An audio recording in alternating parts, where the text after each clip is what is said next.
As I said, this is an annual event for us, and it's kind of our signature event, and it's very important for us. And we put a lot of thought into inviting the speaker, and we're delighted this year to have Terry Irving to present the Alex Macdonald Lecture for 2022. Terry is a radical historian and educator.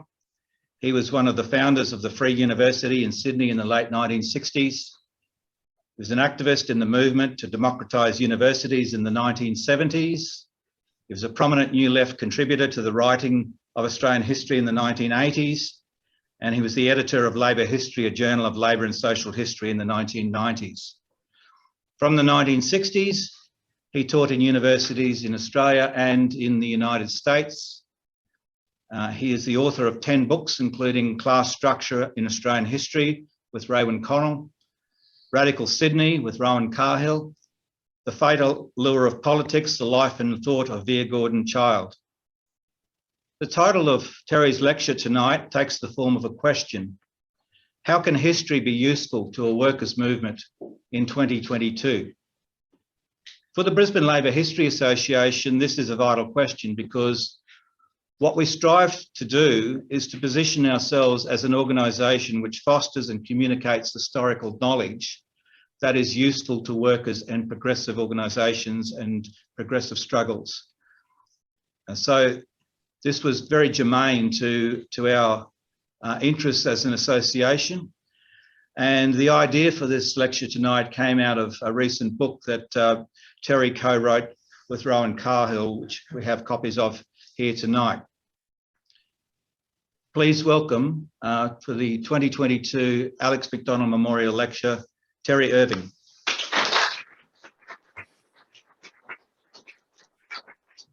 Thank you very much, Jeff. When I was growing up in the 1950s and 60s, Queensland was much in the minds of Australia's militant workers and revolutionaries because of a series of dramatic industrial and political events. There was a shearers' strike in 1956, the famous Mount Isa strike of 1964, the establishment of the radical Foco nightclub in the Trades Hall in 1968, and the student-initiated anti-Vietnam War demonstrations in the second half of the 1960s. And in all of them, Alex Macdonald was centrally involved as the secretary of the Queensland Trades and Labour Council.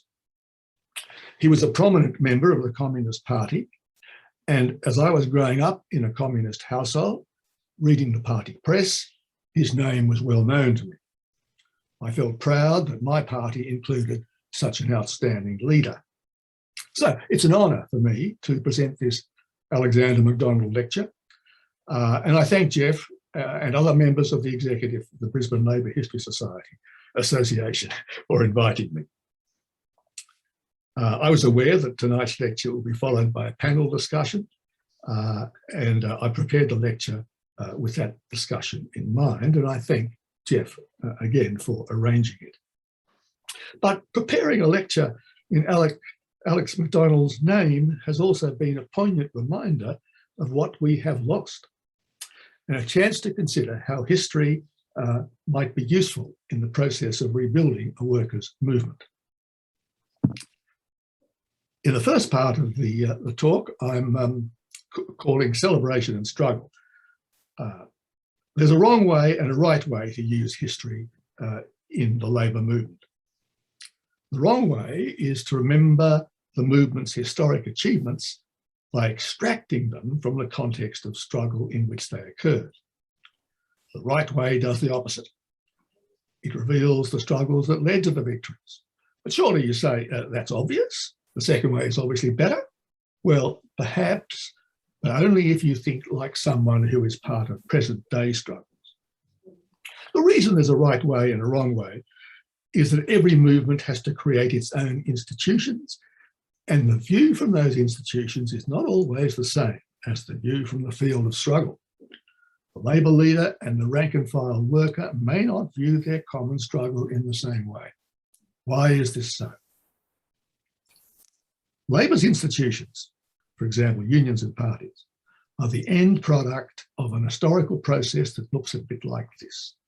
In the beginning, there are informal working class struggles. They are sustained by a loose network of activists exchanging resources and knowledge. As the struggle becomes sharper and widens, and the enemy more determined to suppress it, the activists find it necessary to establish roles and processes on a more permanent basis. In other words, to set up organisation. Have a drink, I think. They find that there are many roles and functions to define as they set up these organisations. You probably know most of what I'm going to say now: publicity, liaison, strategy, agitation, finance, defence, record keeping, and all the rest of it. The skills required in these roles are developed naturally in the struggle, but some of them require extra study and time away from the day-to-day pressures of movement activity. At this point, a whole new dimension of struggle begins between the rank and file activists and the leaders, who, although they came into the struggle, now have an interest in keeping the role that they have been given. It's a complex dialectical situation, and there's no inevitability about which side wins. In the early labour movement, control from below was almost a fetish. Later, as the struggle became more complex and the movement engaged with the state, politically and through the legal system, there was pressure from within and without to formalise roles and deliver continuity of leadership. The state required this, but so did the activists.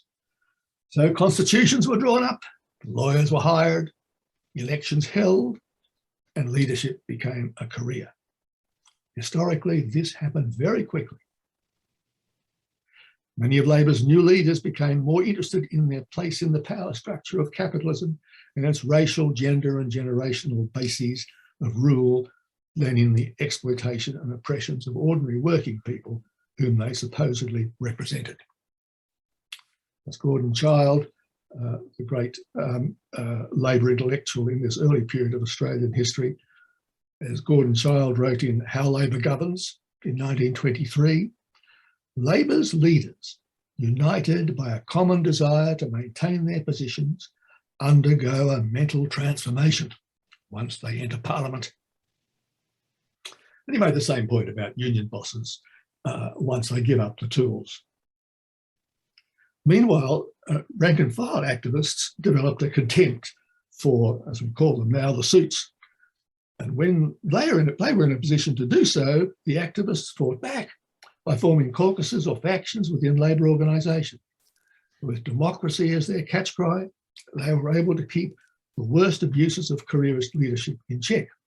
Sometimes they were able to dominate and alter the culture and the rules of the organisation. As to the role of history in this kind of institutionalised labour movement, or any social movement really, it depends on whether you look at it from the point of view of the leadership or the rank and file. From the point of view of the leadership, there's always much in the past to celebrate, because the victories of the past justify their present power and authority.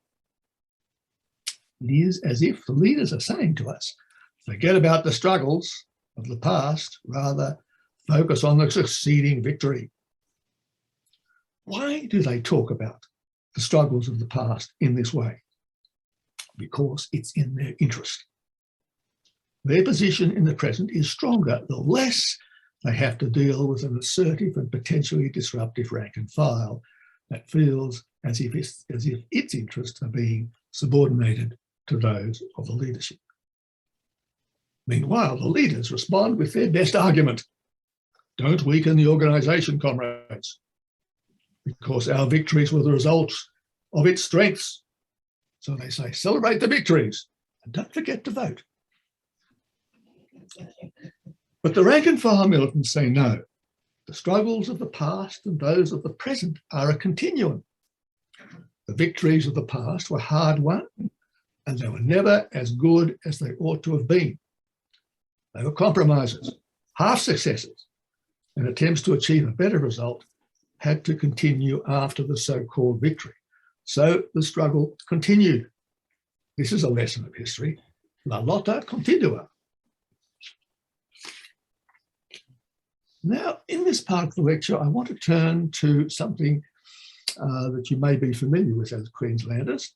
I'm going to talk about Labor's trees of knowledge and the future condition of things. So, this is an example of the division of interest in the workers' movement and how it affects our view of the past. On the website of the Queensland Labour Party, this claim is made. Queensland holds a special place in the history of the Australian Labour Party. When striking sharers met under the Tree of Knowledge in Barcaldine, I guess, in 1891, they formed the first Labour Party in the country. And if you go to Barcaldine, on the site of the tree, you'll find a granite plaque inscribed with these words. This plaque commemorates the loyalty, courage and sacrifice in 1891 of the stalwart men and women of the West, from whom, beneath this tree, emerged Australian Labour's political and industrial movement. Well, was it a strike they were commemorating or a party recruitment drive? No mention here of the armed strikers' camps, the state troopers defending the scabs, the arson and the violence, and the solidarity of the workers over 10 weeks, the procession of the workers celebrating International Workers' Day on the 1st of May, the involvement of the Australian Socialist League, and the jailing of 13 of the strike leaders.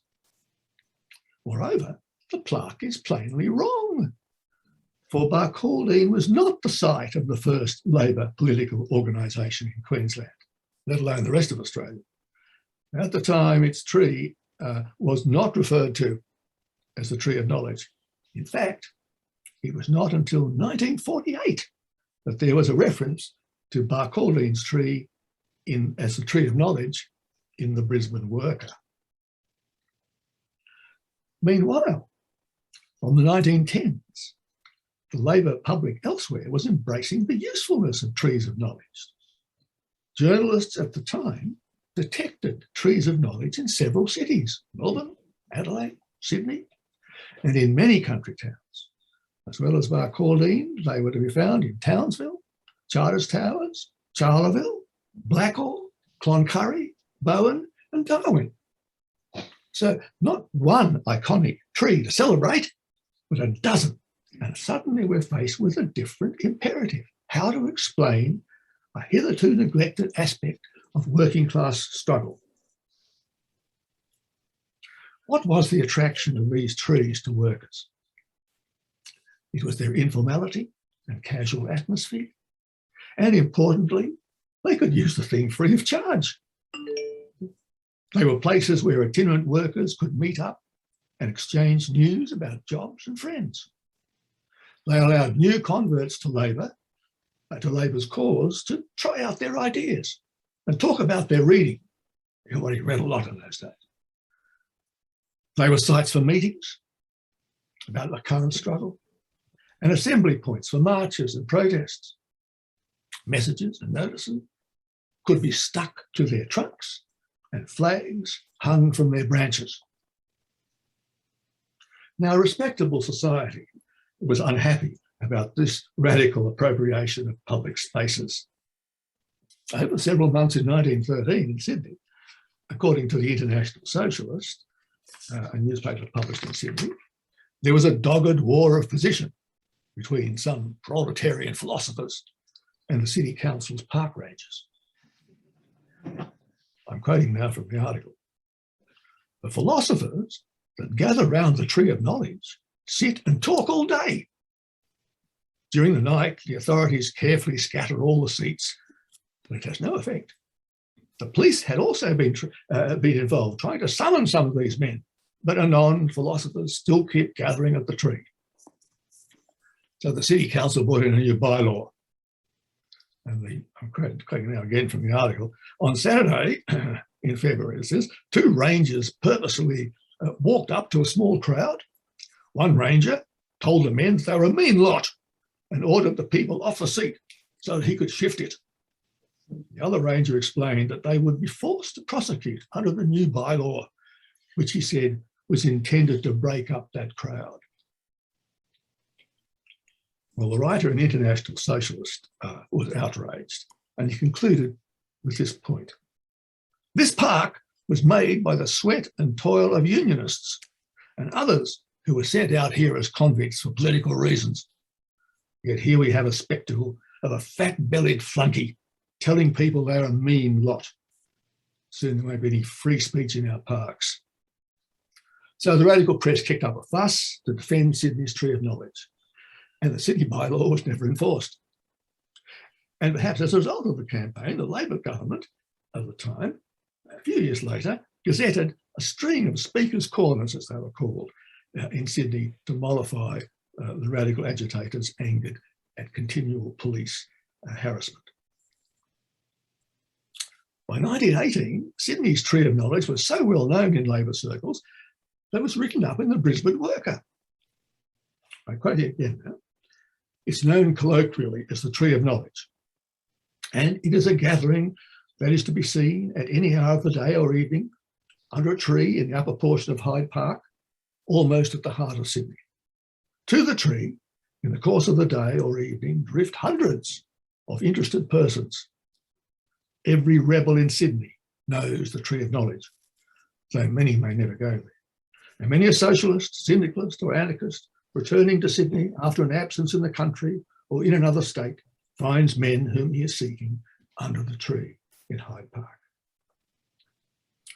But the Tree of Knowledge, this Tree of Knowledge, according to its this writer in the Brisbane Worker, was not just a kind of letterbox for the peripatetic left, but in its form of governance. I quote now, a portent for all mankind. Amazingly, it was orderly and it ran without any constituted authority. The tree, it seems, had its own form of law, the law of the tree. The writer goes on. No man breaks that law by becoming abusive or disorderly, for any lapse from courtesy receives summary treatment at the Tree of Knowledge. It is the law of the tree that all must combine against him who would seek to disturb the harmony which distinguishes it. And strangely enough, few there be who break that law. In other words, this writer is offering us a glimpse of how real self-government might work, based on the individual right and common sense, that's the quote, and enforced by the direct, free exercise of the popular will. Now, I'm getting from that. It's really interesting. Meeting as it does, with all its orderliness, out under the open sky, the gathering brings to those who are wearied of false laws the germ of the idea of the future condition of things, when men and women will live in peace with each other, strong and just under a self-imposed discipline and code of honour far nobler than any law placed upon them by a ruling class. So you can see this Tree of Knowledge evoked in Labour's intellectuals at that time a sense that it represented a signpost to the future. If there's any single Tree of Knowledge that we should talk about tonight, apart from Sydney, it's the one in Townsville, because the region of North Queensland in the last months of the First World War became the centre of a working class rebellion. Strikes among copper miners, sugar workers, sanitary workers, female hotel domestics, employees of the state butcher shops and meat workers convulsed the region for almost 2 years. Townsville, the main town of the region, became the centre of this conflict between Labor and capital that verged on a pre-revolutionary situation. It was in this context that Townsville's unemployed established their Tree of Knowledge in 1918. Over the next 18 months, meetings were held there almost daily. Some were to plan the campaigns, some were to hear reports from delegates, others were educational, where workers shared their knowledge of labour history and of social evolution. When strikers attacked the police station and broke into shops to steal guns and ammunition on the 29th of June 1919, they had been roused by speakers at an earlier meeting at the Tree of Knowledge. I won't continue with that history, you perhaps know about it anyway. But anyway, by the late 1920s, that particular tree was dead. But another tree in Townsville was dubbed with the same iconic name. And Labour and communist agitators campaigned under this Tree of Knowledge until the late 1940s. So what's the story and what's the message here? It's this, that a history of working class struggle associated with trees of knowledge has been suppressed, while in order to celebrate Labour as an institution, a myth about one tree in Barcaldine has been propagated. The facts presented by the myth are historically wrong, but this is a minor matter. Even if the Barcaldine story is empirically correct, it would still be a misuse of history because it separates the struggle from the symbol. The essence of working class history is the informal collective impulse, the creative agency of working people and their struggles against the bosses and the capitalist state, without which labour institutions would not exist. So there's a wrong way and a right way to use history in the labour movement. I'll turn to another section of the lecture now, which I've headed Radical Philosophy, Radical History. For most of my working life, I've been a practising labour historian, employed by universities until I retired in 1998. During that time, I directed my publications towards three large interpretive issues for the field: the structure of class relations, the role of the labour intellectual, and the liberating force of socialist and democratic ideas. Since retiring, I still write what may be called labour history, but I've got a wider readership in mind, not just students and scholars of labour history, but also those activists who are making history through their struggles, sometimes in labour institutions, sometimes in the campaigns and institutions of other social movements. My intellectual and political journey since retirement has been taken alongside Rowan Cahill, who delivered the Alex Macdonald Lecture a few years ago. We called ourselves radical historians to signify this shift towards a more activist audience. We've recently published the book that Jeff mentioned, The Barber Who Read History, Essays in Radical History, in which we celebrate radical history, discuss it as a tradition, including Australian examples, and use it as a base from which to criticise mainstream history. But what is radical history? A few years ago, two academics, distinguished academics, wrote a book suggesting that it would be a wonderful thing, indeed by implication, it would be a radical thing, if scholars wrote history that people wanted to read. That tells you something, doesn't it? About what happens in universities. Yes, wanted to read. I'm into that. But how much more radical would it be if we wrote history that made people want to act? I'll return to that point later, but first we might try to define radical history. I'm going to quote a passage from the book, the Barber's book, a passage that's already been cited and quoted several times because it's a sort of neat summing up of the current understanding, Rowan and my current understanding of radical history.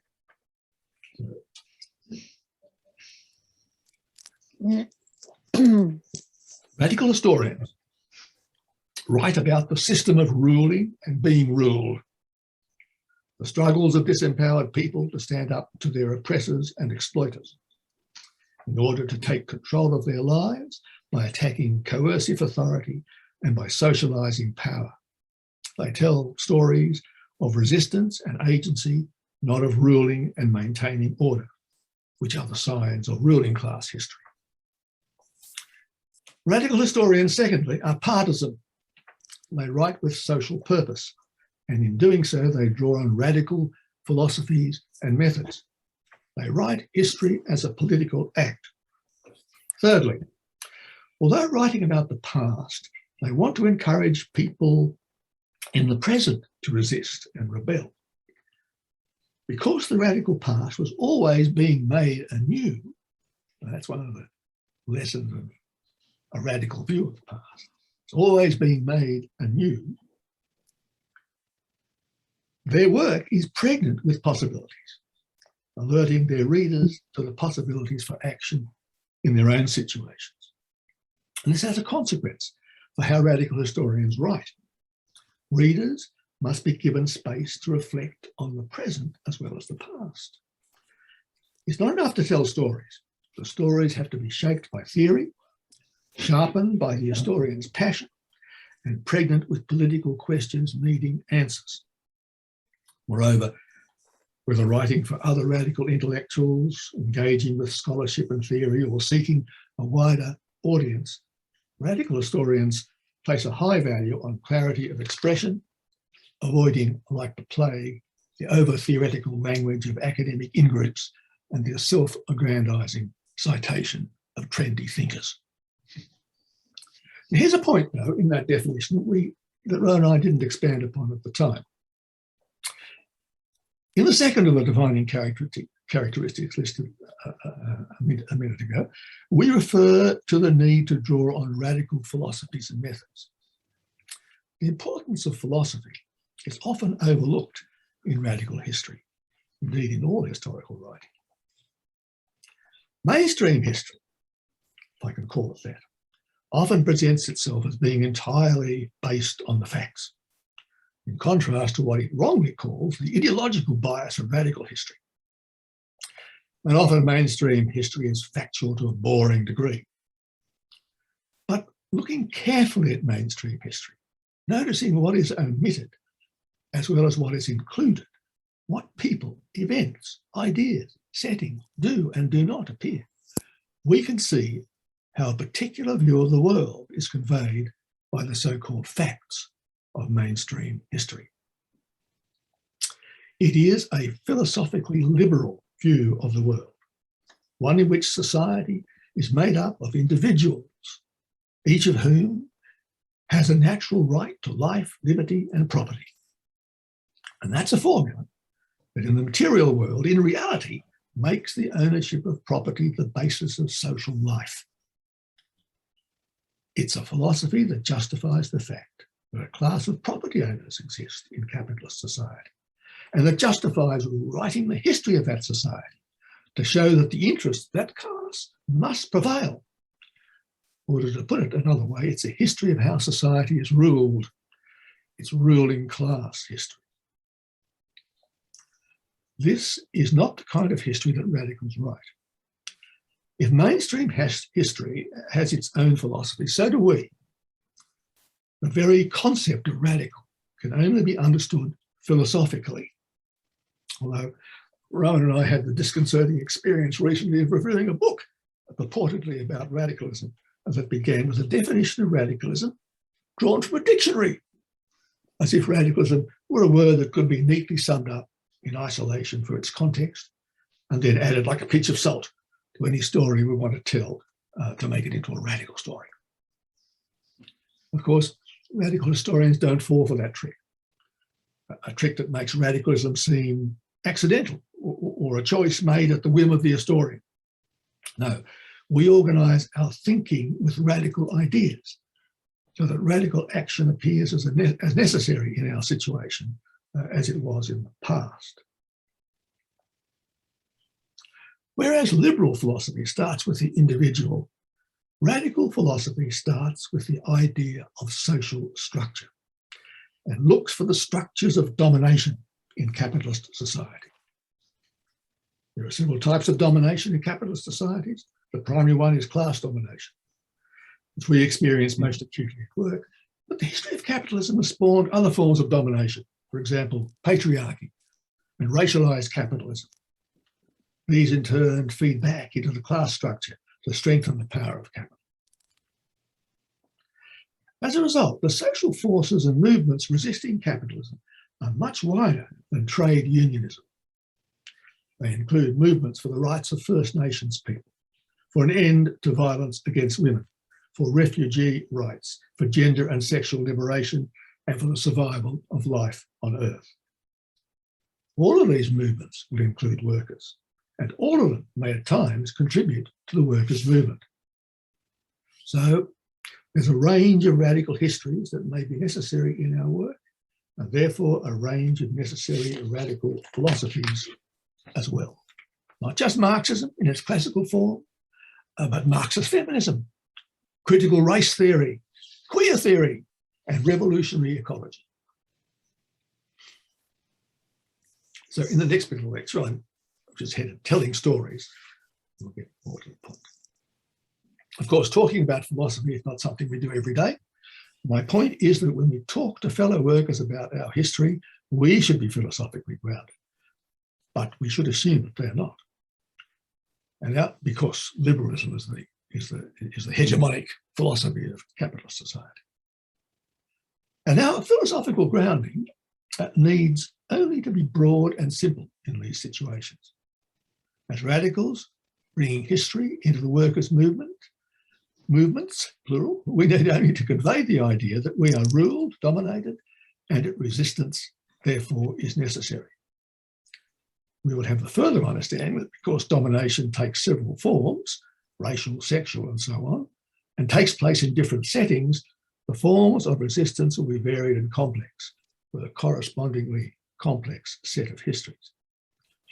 My point here is that we should not expect every militant worker to be as clear about their philosophical groundings as we are.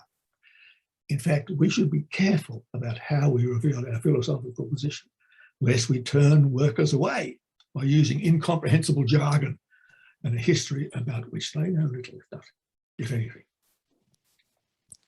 So let me illustrate this danger. I've done some research on an Australian communist worker historian in the 1920s and 30s, a man called Esmond Higgins. Higg, as he was always known, came from a Melbourne professional family. He learned about socialism from his elder sister, Nettie Palmer. And during the First World War, he was friendly with Guido Baracchi, one of the founders of the Australian Communist Party. Higg, too, became a cadre in the party in the mid-1920s. The party was tiny, the party's press was full of sloganising and rhetoric, and consequently, most militant workers ignored it.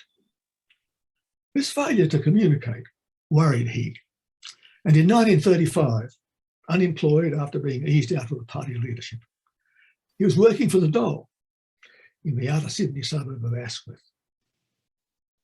For the first time, he spent a period working with non-communist workers. On weekends, some of them would come back to his house, where through talking together as equals, he found they were as interested in politics as he was, as long as he showed interest in their hobbies.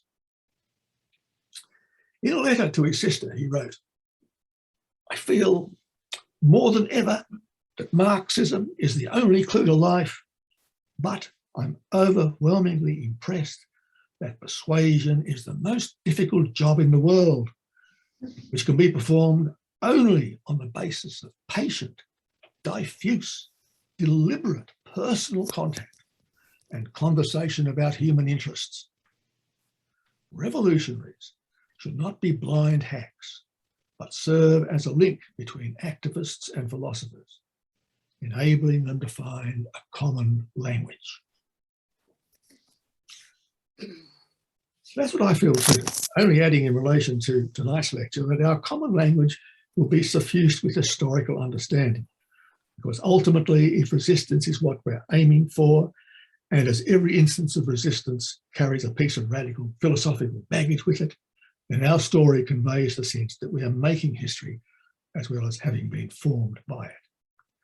If we want history to be useful in building a workers' movement, we should look not necessarily for specific lessons from the past, but rather for the human interests in the histories of workers acting together. So telling a story is the best way of making history useful, in fact, because in every story, human interest is what holds the narrative together. In human social evolution, The act of storytelling was absolutely crucial. It was a crucial cultural skill in creating a civilization. And one of its benefits was that it helped us understand ourselves through others, to understand our common humanity. The very form of a story is historical.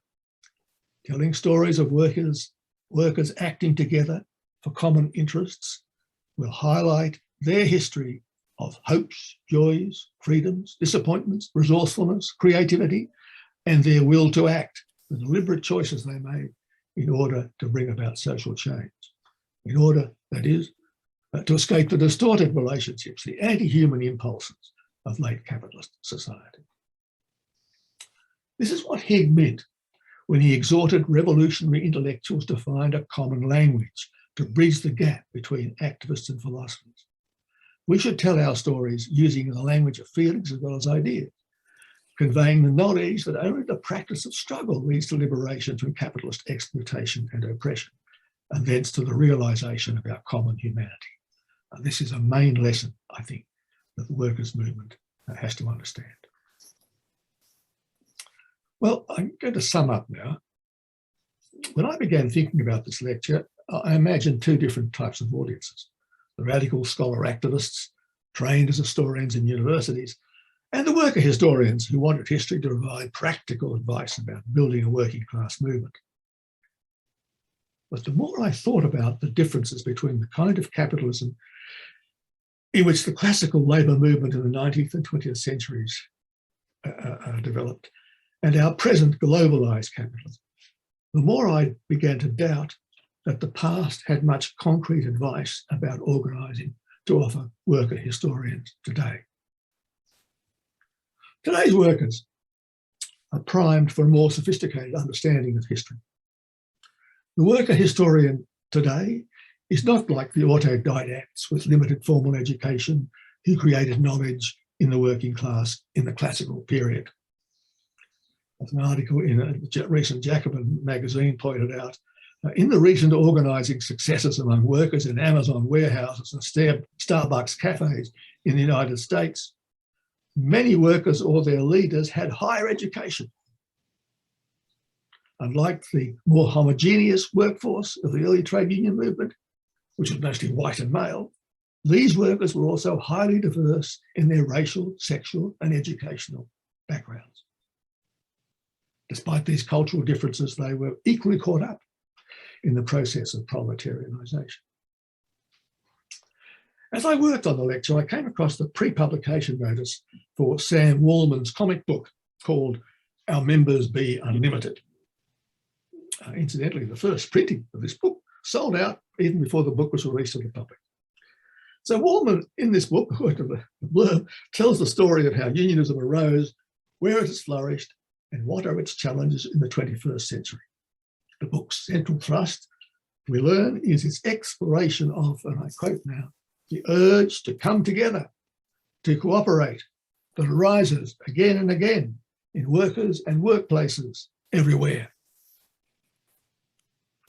So Wallman's urge to come together is what I called earlier the collective informal impulse. Its existence allowed the formation of the working class to begin, and it was present wherever workers experienced the commodification of their labour. It is therefore the source of the working class in history, but also the subject of working class history itself. The very act of exploring how workers gave it form and substance will make history useful to the workers' movement today. And this point applies to both the activist scholars among trade historians and the worker historians planning their next agitation. I asked Judith McVeigh, a Melbourne-based socialist, to give me her ideas on the topic of this lecture tonight. And I want to share with her, with you, her way of expressing the thrust of my argument about the importance of struggle in working class history as a subject of working class history. Struggle, she writes, is an art. And in learning from history, both ideas and experience matter. And that gets back to my point about the importance of our philosophical basis when we attach ourselves to the workers' movement and try to bring history into its experience. Well, so I've emphasised in this lecture the importance of ideas and also the care which we should take when expressing them. And to underline this, I want to end by returning to the story of Labour's trees of knowledge. In 1893, Arthur Rae, union organiser, journalist, and one of the first Labour members in the New South Wales Parliament, delivered a lecture in Broken Hill on the need for a redistribution of wealth, starting with land. And I'm quoting him now from the Barrier Miner newspaper from Broken Hill. Whenever the world started, whether in the Garden of Eden or not, there were no capitalists walking around in white waistcoats. Laughter. There were two people, Adam and Eve, to whom the garden was given. They had to graft, and what they made, they ate. The world wants to get back to that state of affairs. And to do this, we are required to eat of the fruit of the tree of knowledge. Hear, hear.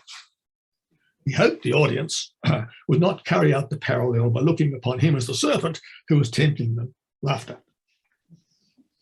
It was only, he goes on, it was only the possession of knowledge which would give people the opportunity of eating the fruit which they produced.